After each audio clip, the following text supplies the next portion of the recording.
The next thing that you're going to want to do is start to mummy wrap your doll.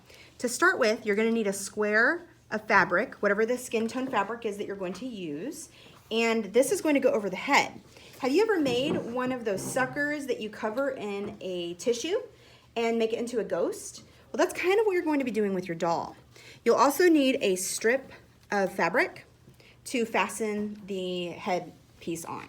So you'll take your square, you'll take your square and you'll take your doll and you'll put the doll's head in the middle of the square, and then you'll bring it down and you'll fasten it around the neck with a piece of cloth.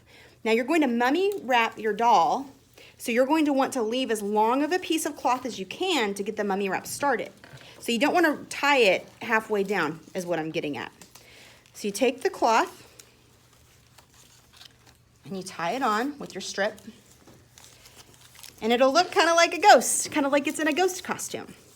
And this particular fabric is kind of going to be everywhere to begin with, and it's going to be hard to get your doll started with wrapping it.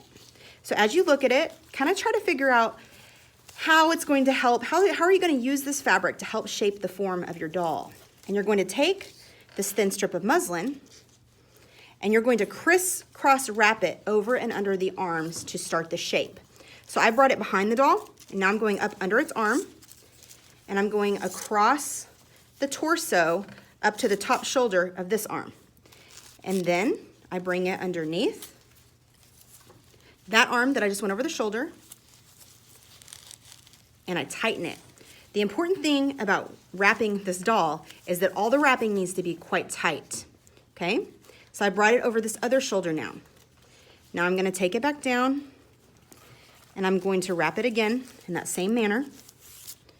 Then I'm going to bring it across the neck and down the other side. See how it's going the other way from that crisscross? I'm gonna wrap it twice that way. And you can see that the shape is starting to form of the doll. You might want to wrap some around the waist to really secure the fabric on.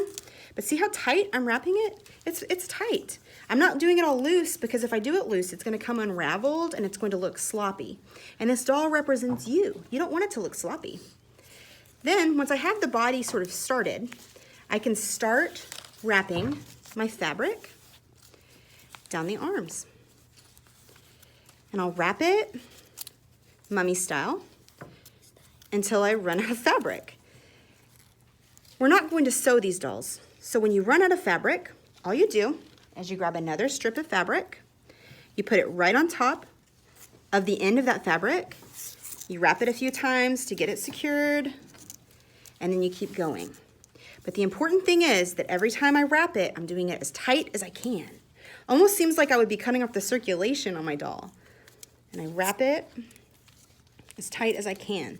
You know, and after doing this, I feel like my arms are too long, so I'm even gonna trim them right now. When I get to the end of my hand or my feet, it'll be the same way. I wanna take my muslin and wrap it along the edge of the hand, and then really try to secure it so that that foil's not sticking out of the bottom. And then I just wrap it back up. And I wrap it back up. And you're gonna wrap this doll a lot. You're going to use a lot of muslin and totally cover the whole thing. As you can see, I've got to start where my arms are wrapped, my head's wrapped. Now I'm gonna come around and try to do this arm. I'll move down the body and do the legs, and I'm gonna cover this whole body of this doll like a mummy.